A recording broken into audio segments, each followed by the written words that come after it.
बिस्मिल्लाहिर्रहमानिर्रहीम। Dear students, अस्सलाम वालेकुम। हमारा आज का जो टॉपिक है वो है बार चार्ट्स, जिनको गैंट चार्ट्स भी कहा जाता है। बार चार्ट्स क्या होते हैं? सबसे पहले मैं थोड़ा सा आपको दिखाना चाहूँगा कि इस किस्म के चार्ट्स होते हैं बार चार्ट्स, इनको गैंट चार्ट भी कहा जाता है। एक्स एक्सिस पे देखें तो टाइम है in the form of days, और वाई एक्सिस पे आपके पास प्रोजेक्ट की एक्टिविटीज है। बार चार्ट होता क्या है? A bar chart is a graphical representation of project activities shown in a time scaled bar line with no links shown between the activities. Bar chart graphical representation है project की activities की। Project के अंदर मुख्तलिफ activities होती हैं। Project की definition अगर आपको याद हो, हमने पढ़ी थी कि कम्बिनेशन ऑफ एक्टिविटीज़ है। जब वो तमाम एक्टिविटीज़ मुकम्मल हो जाती हैं तो वी कैन से कि प्रोजेक्ट मुकम्मल हो गया। एक्टिविटीज़ क्या हो सकती हैं? फॉर एग्जांपल हम एक simple civil engineering construction project की बात करते हैं, एक बिल्डिंग प्रोजेक्ट की बात करते हैं, तो उसके अंदर कौन कौन सी एक्टिविटीज़ शामिल होंगी? तो उसके अंदर आपके पास साइट क्लियरेंस हो सकती है, फिर आपने एक्सक्वेशन करनी है, एक्सक्वेशन के बाद आपने सब स्ट्रक्चर बनाना है, सब स्ट्रक्चर के बाद आपने सुपर स्ट्रक्चर बनाना है, सुपर स्ट्रक्चर के बाद आपने उसकी प्लास्टरिंग करनी है, और उसके साथ बहुत सारी एक्टिविटीज़ शामिल होती हैं। ये तो मेजर एक्टिविटीज़ होगी, लेकिन हर एक्टिविटी अपने अंदर स्मॉलर एक्टिविटीज़ रखती है। मिसाल के तौर पे अगर आपको सिर्फ एक कंक्रीट स्लैब बनानी है ना, तो वो स्लैब बनाने के लिए भी वो मुख्तलिफ स्मॉलर एक्टिविटी से गुजरना पड़ेगा। तो अच्छा, इस ग्राफिकल रिप्रेजेंटेशन को हम क्या कहते हैं जी? बार चार्ट कहते हैं, और अल्टरनेटिवली इसका नाम क्या है? Gantt chart. क्योंकि ये हेनरी गैंट ने 1917 में इसको डेवलप किया था, तो उसके नाम से इसको गैंट चार्ट भी कहा जाता है। Before a bar chart can be constructed for a project, the project must be broken into smaller, usually homogeneous components, each of which is called an activity.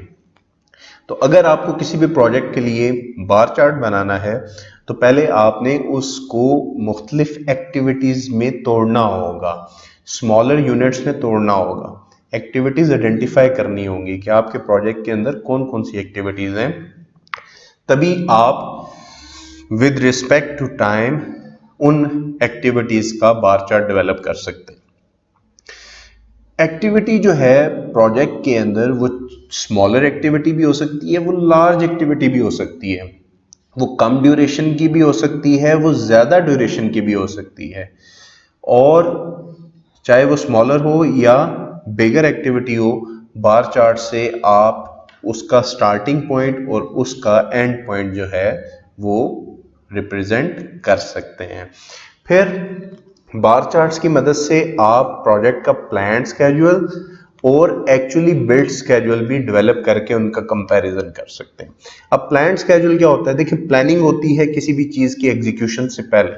आप पहले उसको प्लान करते हैं कि आपने कौन सी एक्टिविटी किस टाइम पे शुरू करनी है और किस टाइम पे खत्म करनी है, लेकिन उसका एक्चुअल या उसका बिल्ड स्केड्यूल क्या होगा जब वो एक्चुअली प्रोजेक्ट मुकम्मल हो चुका है? तो अब किस एक्टिविटी ने स्पेसिफिकली कितना टाइम लिया है, कब वो शुरू हुई है इन एक्चुअल, और कब वो खत्म हुई है, और एक्चुअली आपका प्रोजेक्ट कब खत्म हो गया, that is your build schedule, या जिसको आप कह सकते हैं एक्चुअल स्केड्यूल। अब बार चार्ट्स में एक्स एक्सिस पे आपके पास टाइम रिप्रेजेंट हो जाता है, और वाई एक्सिस में आप वेरिएबल्स रिप्रेजेंट करते हैं, जो कुछ भी हो सकते हैं, जो time in the form of man hours हो सकता है, बजट हो सकता है। अब ये चीजें रिप्रेजेंट होती हैं बार चार्ट में एस कर्व की मदद से। अब एस कर्व क्या है और ये वेरिएबल्स क्या हैं, और एक्टिविटीज, सब स्मॉलर एक्टिविटीज एक बड़ी एक्टिविटी के अंदर क्या है, इसको अगर हम देखें तो सबसे पहले ये फिगर 2.1 देखें। इसमें एक बार चार्ट बनाया गया है, एक सिंपल स्लैब जो है एक नॉर्मल ग्रेड के ऊपर जो है प्लेस की जा रही है। अब इस एक स्लैब बनानी है आपको, कंक्रीट स्लैब। अब कंक्रीट स्लैब के लिए सबसे पहली एक्टिविटी क्या है? आपको जगह साफ करनी पड़ेगी उस स्लैब के लिए, ग्रेड पे बनानी है ना, तो यू प्रिपेयर योर साइट, मतलब प्रिपेयर योर साइट कि आप उसको क्लीन करें, उसमें जो भी चीज रिमूव करने वाली है रिमूव करें, अपनी साइट को तैयार कर लें ताकि उसके ऊपर आपने कंक्रीट पोरिंग करनी है। फिर वेपर बैरियर, दूसरी एक्टिविटी क्या है? वेपर बैरियर है। फॉर एग्जांपल अगर आपने अक्सर देखा हो कि आप जब सॉइल के ऊपर कंक्रीट पोरिंग करते हैं तो आप कोई पॉलीइथाइलिन शीट उस पर लगा देते हैं ताकि नीचे से मिट्टी का मॉइस्चर जो है वो कंक्रीट के साथ इंटैक्ट ना हो, क्योंकि concrete is suppose to be dry. जब आप इसको डाल रहे होते हैं तो ये वेट फॉर्म में होती है, लेकिन रिजल्ट्स आप कब अचीव करते हैं? जब वो ड्राई हो जाती है। तो अगर सॉइल का मॉइस्चर कॉन्टिन्यूसली इंटैक्ट रहेगा वेट कंक्रीट के साथ तो वो ड्राई नहीं हो सकेगी टाइमली और रिक्वायर्ड रिजल्ट्स आपको नहीं मिल सकते। इसी तरह नेक्स्ट एक्टिविटी है फॉर्म एजेस, फॉर्म वर्क है जो भी आपको स्लैब के लिए रिक्वायर्ड है।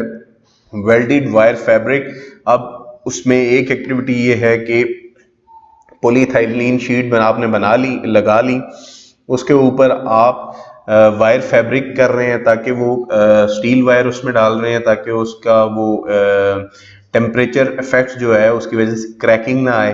अब अगर अगर हम स्टील रिइंफोर्समेंट की बात करें तो ये फिर रीइंफोर्स्ड कंक्रीट स्लैब बन जाएगी अगर वो हैवियर वेट की वायर्स हम यूज करें या स्टील यूज करें। फिर इस एक्टिविटी के बाद हम कंक्रीट पोर करते हैं। फिर नेक्स्ट एक्टिविटी है कि हम फिनिशिंग करते हैं टॉप सरफेस की और फॉर्म्स को रिमूव कर लेते हैं जो फॉर्म वर्क हमने लगाई हुई होती है। तो ये मुख्तलिफ एक्टिविटीज थी सिर्फ एक स्लैब को पोर करने के लिए। अब बार चार्ट में इसको किस तरह रिप्रेजेंट हो रहा है? अगर आप एक्स एक्सिस में देखें तो टाइम्स आ रहा है in the form of hours. How much time did the site preparation take for we can see it starts from here and it ends here.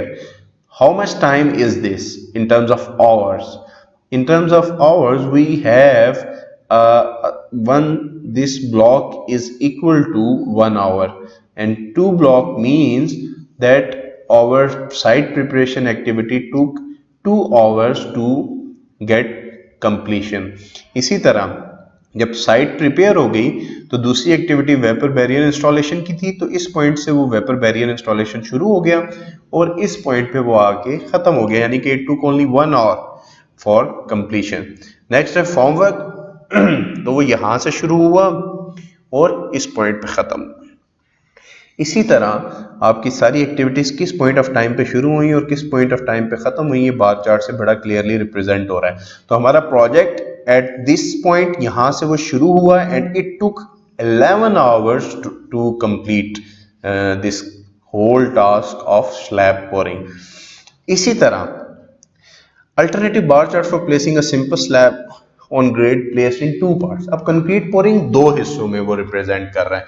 Equation हुई, फॉर्म फुटिंग हुआ, rebars आपने उसमें इंट्रोड्यूस किए, concrete डाली और form work remove कर दिया। ये एक्टिविटी यहां से शुरू हुई, यहां खत्म हुई, लेकिन इट टुक ऑलमोस्ट 4 days।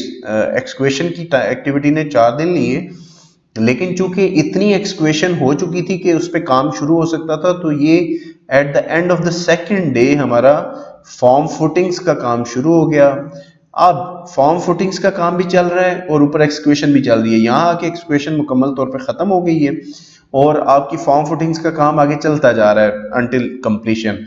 लेकिन एट द 6th डे आपने रीबार्स का काम भी शुरू कर दिया और रीबार्स का काम एट द 8th डे आपने साथ ही कंक्रीट पोरिंग भी उस हिस्से में शुरू कर दी है जो प्रिपेयर्ड है। अब यहां से लेके यहां तक एट द 12th डे तक आप कंक्रीट पोर करते हैं, फिर एक गैप है और फिर दूसरा जो हिस्सा है कंक्रीट पोरिंग का वो स्टार्ट करते हैं। इसी तरह इतने हिस्से की जो फर्स्ट कंक्रीटिंग थी उसका फॉर्म वर्क आप रिमूव कर लेते हैं इस टाइम ड्यूरेशन के अंदर, और यकीनन जब ये दूसरी कंक्रीट गैप के साथ थी तो आपको भी टाइम देना पड़ेगा for the removal of the second form. तो यहां से इस टाइम में आपने वो रिमूव कर लिया। अगर आप नीचे देखें तो आपके पास जो है एक्टिविटीज हैं और इन एक्टिविटीज को इनकी ड्यूरेशन के साथ यहाँ पे रिप्रेजेंट किया गया है और जो है एक्टिविटीज एक दूसरे के साथ नेक्ड हैं, लिंक्ड। अब मैंने आपसे कहा था कि एक्स एक्सिस पे तो टाइम होता है, अगर आप यहाँ पे देखें तो ये डेज में टाइम आपके पास रिप्रेजेंट हो रहा है। वाई एक्सिस में आपके पास ये डिस्क्रिप्शन होती है कि कौन कौन सी एक्टिविटीज हैं। फिर वाई वाई एक्सिस में आपके पास मैन आवर्स रिप्रेजेंट हो सकते हैं कि कितने मैन आवर्स रिक्वायर्ड है to complete any specific activity, या वाई एक्सिस पे बजट रिप्रेजेंट होता है कि कितनी कॉस्ट रिक्वायर्ड है to complete a certain activity, या प्रोजेक्ट के अंदर किसी स्पेसिफिक पॉइंट पे कम्युलेटिव कॉस्ट कितनी इनकर हो चुकी है, या परसेंटेज कंप्लीशन कि किस पॉइंट ऑफ टाइम पे प्रोजेक्ट के अंदर कितने परसेंट काम कंप्लीट हो चुका है। अब इसमें अगर आप देखें तो एक्टिविटीज तो मेंशन है in the form of bar charts, और ये कौन सी एक्टिविटी कहाँ खत्म हो रही है और दूसरी एक्टिविटी कहाँ से शुरू हो रही है ये तो रिप्रेजेंट हो रहा है। ये भी पता चल रहा है कि आपका पूरा का पूरा प्रोजेक्ट जो है वो 28 डेज का है। मैन आवर्स, किस एक्टिविटी में कितने मैन आवर्स रिक्वायर्ड होंगे। फॉर इंस्टेंस यहां पे अगर हम देखें ना तो ये इस पॉइंट पे 1000 मैन आवर्स, ठीक है, इस पॉइंट पे 2000 मैन आवर्स, इस पॉइंट पे 3000 मैन आवर्स, 4000 मैन आवर्स, 5000, 6000, 7000। तो इस पूरे प्रोजेक्ट के लिए कितने मैन आवर्स लगे। It took 7000 man hours to complete this project. Again ये एक्टिविटीज हैं, कितनी कॉस्ट लगी है इस पूरे प्रोजेक्ट में। टोटल $840 इनकर हुए हैं इस पूरे प्रोजेक्ट के अंदर। अगर देखें तो प्रोजेक्ट के स्टार्ट में तो ये $120, इस पॉइंट पे अगर आपको जाके देखना है कि कितनी कॉस्ट इनकर हो चुकी है, दिस इज $480। एस कर्व में आपके पास क्युमुलेटिव कॉस्ट आ जाती है कि इस स्पेसिफिक पॉइंट पे ओवरऑल नीचे तक कितनी कॉस्ट इनकर हो चुकी है। इसी तरह ये थर्ड जो ग्राफिक रिप्रेजेंटेशन है इसके अंदर अगर आप देखें तो 100% कंप्लीशन कहां पे आ रही है, यहां पे, ठीक है। अब ये जो लाइटर बॉक्स है ये है एज प्लान और ये है डार्कर एज बिल्ड। प्लान कि आपने प्लान किया था कि ये एक्टिविटी इस टाइम पे शुरू होगी और इस टाइम पे खत्म हो जाएगी, लेकिन एक्चुअली एज बिल्ड में क्या है, ये इस पॉइंट से शुरू हुई एक्टिविटी और यहां जाके एक्चुअली खत्म हुई, ठीक है। तो इससे आपके पास एक्चुअल परसेंटेज कंप्लीशन भी आ जाता है कि किस पॉइंट ऑफ टाइम पे बार चार्ट के अंदर एक्चुअल परसेंटेज कंप्लीशन क्या है आपके प्रोजेक्ट की। देखिए बार चार्ट्स बहुत बेसिक रिप्रेजेंटेशन है प्रोजेक्ट स्केजुलिंग के अंदर, इसकी एडवांसमेंट हो चुकी हुई है। अभी आप प्राइमावेरा को यूज करते हैं for the very critical comprehensive and detailed project planning and scheduling, लेकिन कॉन्सेप्ट बहुत जरूरी है। बार चार्ट का कॉन्सेप्ट भी अभी खत्म नहीं हुआ है। अगर आपको कहना कि मोटी मोटी इंफॉर्मेशन आपको क्विकली रिक्वायर्ड है तो बार चार्ट्स अभी भी बड़े यूजफुल होते हैं, फौरन आपको जो है रिप्रेजेंट हो जाता है कि क्या चीज किस टाइम पे खत्म हो रही है। तो कुछ एडवांटेजेस भी हैं बार चार्ट्स के और कुछ डिसएडवांटेजेस भी हैं। एडवांटेजेस में अगर आप देखें तो ये बड़ा सिंपल है, बड़ा आसान है प्रिपेयर करना, इसको समझना बहुत आसान है, इसके अंदर कोई कॉम्प्लिकेशन नहीं है, कोई कॉम्प्लिकेटेड थ्योरी इन्वॉल्व नहीं है, बहुत कोई टेक्निकल इनसाइट नहीं चाहिए, जस्ट एक विजुअल एफर्ट से आप इसको समझ सकते हैं। फिर दूसरा ये है कि टाइम स्केल्ड है, आपको टाइम का पता है किस टाइम पे कौन सी एक्टिविटी कहां पे स्टैंड कर रही है। सिर्फ आपको देखने से, बार चार्ट देखने से आपको उसकी एक्टिविटी की ड्यूरेशन का अंदाजा हो जाता है। इसके बाद एक सिंपली जो है ना, आपको कोई बंदा भी इसको बड़े आराम से समझ सकता है, उसको कोई टेक्निकल बैकग्राउंड का जरूरी नहीं है। तो जो अपर लेवल मैनेजर्स हैं जो सुपरफिशियली उसको सिर्फ मेन माइलस्टोन्स को देखना चाहते हैं तो वो बार चार्ट्स को देख के बड़ी आसानी से समझ सकते हैं। लेकिन कुछ डिसएडवांटेजेस भी हैं। देखें एरो नेटवर्क्स हैं, activity on arrow network, node networks, और फिर उसी को जाके आप एक्चुअली एग्जीक्यूट करते हैं प्राइमावेरा के अंदर, तो वो तो बड़ी डिटेल्ड किस्म की स्केजुलिंग होगी, लेकिन बार चार्ट्स उतनी डिटेलिंग में तो नहीं जाता। फिर कॉम्प्लेक्स प्रोजेक्ट्स है जिसमें मल्टीपल एक्टिविटीज इन्वॉल्व हैं, उनके लॉजिकल रिलेशनशिप्स, कौन सा सॉरी कौन सी एक्टिविटी दूसरी एक्टिविटी के साथ लिंक्ड है, क्या रिलेशनशिप है एक एक्टिविटी का दूसरी एक्टिविटी के साथ। खैर ये हम आगे रिलेशनशिप्स पढ़ेंगे कि स्टार्ट टू स्टार्ट रिलेशनशिप क्या होता है, स्टार्ट टू फिनिश रिलेशनशिप क्या होता है, फिनिश टू स्टार्ट रिलेशनशिप क्या होता है, फिनिश टू फिनिश रिलेशनशिप क्या होता है, और सबसे ज्यादा कॉमनली कंस्ट्रक्शन प्रोजेक्ट्स के अंदर इस्तेमाल होने वाला या नजर आने वाला रिलेशनशिप क्या है। लेकिन अभी तक आप सिर्फ ये समझ लें कि एक्टिविटीज एक दूसरे के साथ रिलेटेड होती हैं, इंटरलिंक्ड होती हैं, प्रेसिडेंस रिलेशनशिप होता है। एक एक्टिविटी दूसरी एक्टिविटी का प्रीडिसीजर हो सकती है, या वाइस वर्सा, उसको आप ये भी कह सकते हैं कि एक एक्टिविटी दूसरी एक्टिविटी का सक्सेसर भी हो सकती है। एक एक्टिविटी दूसरी एक्टिविटी के साथ इकट्ठे शुरू हो सकती है, एक एक्टिविटी दूसरी एक्टिविटी के साथ इकट्ठे खत्म हो सकती है। तो ये मुख्तलिफ किस्म के लॉजिकल रिलेशनशिप्स हैं जो हमें डिटेल्ड स्केजुलिंग टेक्निक्स, जो एडवांस्ड कंप्यूटर टेक्निक्स हैं या जो सॉफ्टवेयर है प्राइमावेरा उसके अंदर तो मिल जाते हैं, लेकिन बार चार्ट्स के अंदर इसकी रिप्रेजेंटेशन नहीं होती। फिर ऐसे प्रोजेक्ट्स जिनमें बेतहाशा एक्टिविटीज होती हैं, that can create a mess for you, फिर ये आप बार चार्ट्स आपके लिए सिंपल नहीं रहते, और उस केस में आप फिर ये कर सकते हैं कि उसको सेपरेटली आप एक्सप्रेस कर सकते हैं, कोई सबसेट की फॉर्म में रिप्रेजेंट कर सकते हैं, कोई समरी की फॉर्म में रिप्रेजेंट कर सकते हैं, मेजर जो लार्ज स्केल एक्टिविटीज हैं उनको समराइज कर सकते हैं। तो डिसएडवांटेजेस क्या है कि लॉजिकल रिलेशनशिप्स एक्सप्रेस नहीं करते, फिर कंप्लेक्सिटी के केस में ये बार चार्ट्स यूजफुल नहीं रहते। तो बार चार्ट्स एक ग्राफिकल रिप्रेजेंटेशन है जिसकी मदद से जो टाइम स्केल रिप्रेजेंटेशन है, इसमें एक्स एक्सिस पे हमारे पास टाइम होता है, that time can be actually in the form of minutes, hours, that can be in the form of days, और वाई एक्सिस पे हमारे पास मुख्तलिफ वेरिएबल्स होते हैं। तो हम सिंपली बार चार्ट से क्या डिपिक्ट कर सकते हैं, हम ये डिपिक्ट कर सकते हैं कि हमारा प्रोजेक्ट है, उसके अंदर ये एक्टिविटीज हैं, इनमें से ये एक्टिविटी किस टाइम पे शुरू होगी, किस टाइम पे खत्म होगी, दूसरी एक्टिविटी किस टाइम पे शुरू होगी, किस टाइम पे खत्म होगी। अब जब सारी एक्टिविटीज एक स्पेसिफिक टाइम पे शुरू होगी, एक स्पेसिफिक टाइम पे खत्म हो रही हैं, उनको इकट्ठा करें तो आपके पास टोटल प्रोजेक्ट की ड्यूरेशन आ जाएगी, और यही मकसद है बार चार्ट की रिप्रेजेंटेशन का।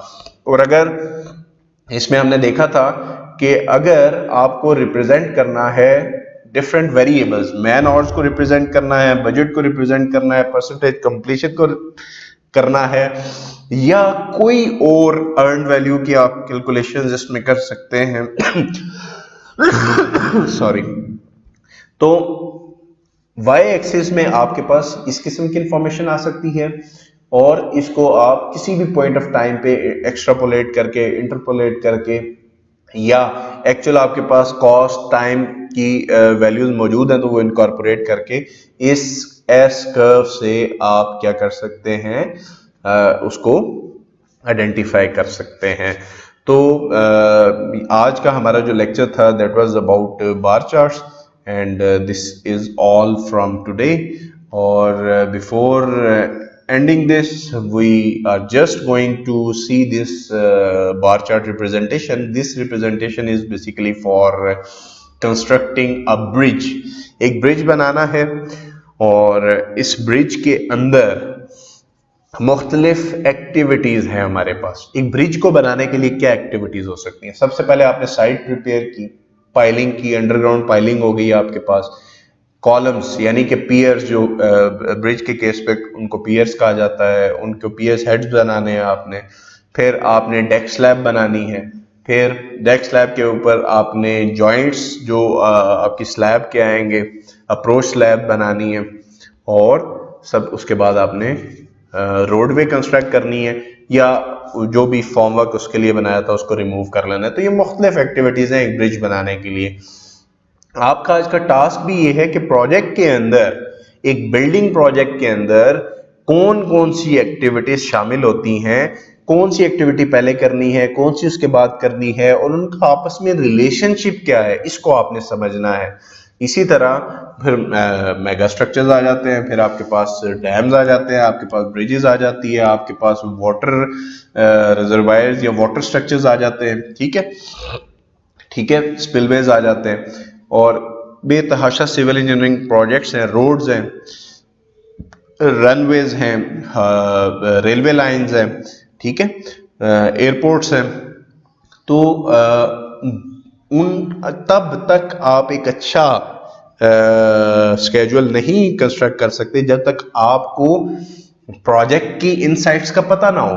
जब तक आपको ये पता ना हो कि आपका प्रोजेक्ट क्या है, प्रोजेक्ट के अंदर कौन कौन सी एक्टिविटी होगी, कौन सी एक्टिविटी कब शुरू होगी, कब खत्म होगी, उसकी नोयत क्या है, तब तक आप एक अच्छा स्केड्यूल नहीं बना सकते। और हमेशा याद रखें कि project planning, project management, construction management all revolves around a good schedule. A good schedule can help you in managing your project. एक अच्छा स्केड्यूल, देखिए अब एक एक्टिविटी है प्रिपेयर साइट। अब प्रिपेयर साइट में हमारे पास जो है 2 वीक्स रिप्रेजेंट हो रहा है यहाँ पे, तो 2 हफ्ते लगेंगे सिर्फ इस काम में, साइट प्रिपरेशन में। अब 2 हफ्ते लगेंगे तो आपको पता चल जाएगा कि इसके लिए आपको रिसोर्सेज क्या चाहिए। रिसोर्सेज में देखें, किसी भी एक्टिविटी को करने के लिए आपको या तो मटेरियल चाहिए होगा, या इक्विपमेंट चाहिए होगा, या ह्यूमन आपको लेबर चाहिए होगी। अब साइट प्रिपरेशन में फॉर एग्जांपल आपका इक्विपमेंट यूज होता है, जिसने क्लियर करना है साइट को, तो उसको लिए ऑपरेटर भी चाहिए होगा, उसके लिए हेल्पर भी चाहिए होगा। फिर आपको यानी कि 2 किस्म के रिसोर्सेज साइट क्लियरेंस या साइट प्रिपरेशन में चाहिए होंगे। एक आपको इक्विपमेंट चाहिए होगा, दूसरा आपको इक्विपमेंट को ऑपरेट करने वाला चाहिए होगा, और तीसरा आपको उसका जो आपको गाइड कर सकता है, जो आपको प्लान दे सकता है, जो आपको डायरेक्शंस दे सकता है, उसकी भी जरूरत पड़ सकती है। इसी तरह पाइलिंग है, तो पाइलिंग का काम 2nd वीक पे शुरू होगा। ज़ाहिर है जब साइट क्लियर होगी तभी ये पाइलिंग का काम शुरू होगा। जब पाइलिंग शुरू होगी तो इसने कितना टाइम ले लिया, 1 2 3 4 ब्लॉक्स है, यानी कि 4 हफ्ते सिर्फ पाइलिंग का काम जारी रहेगा। अब पाइलिंग किस नौयत की है, उसमें क्या रिसोर्सेज चाहिए, कितना इक्विपमेंट चाहिए, कितना मटेरियल चाहिए। अब पाइलिंग के लिए कंक्रीटिंग भी करनी है आपने, आपको वो केसिंग्स भी रिक्वायर्ड है, आपको लेबर भी चाहिए, आपको इक्विपमेंट भी चाहिए ड्रिलिंग के लिए। तो जब तक आप स्केजुलिंग नहीं करेंगे तब तक आपको प्रोजेक्ट की एक्टिविटीज, उनकी सब एक्टिविटीज और माइनर जो उसकी डिटेल्स हैं, माइन्यूट डिटेल्स में आप तभी जा सकेंगे जब आपका एक अच्छा और बेहतरीन स्केड्यूल तैयार होगा। तो this is all from today, और इसको आपने अच्छी तरह पढ़ लेना।